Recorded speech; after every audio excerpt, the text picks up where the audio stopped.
আসসালামু আলাইকুম।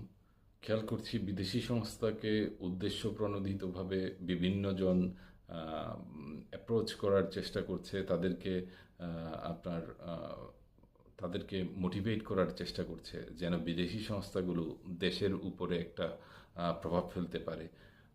কিন্তু এটা কি ভালো ভালো হচ্ছে? এটা আমাদের দেশের জন্য কখনোই ভালো হচ্ছে না। বিদেশি সংস্থা কেন আমাদের দেশ নিয়ে মাথা ঘামাবে?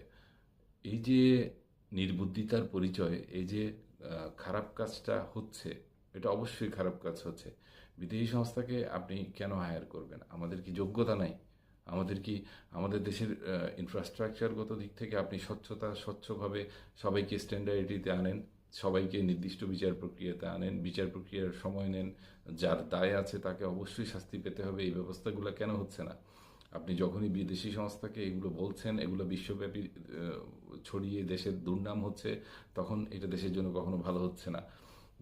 প্লিজ, বিদেশি সংস্থাকে আকৃষ্ট করার, আকৃষ্ট করে বিশেষ করে নিজেদের সুবিধা ভোগ করার জন্য যে পায়তারা আপনারা করছেন, প্লিজ এটা থেকে বেরিয়ে আসুন। প্লিজ।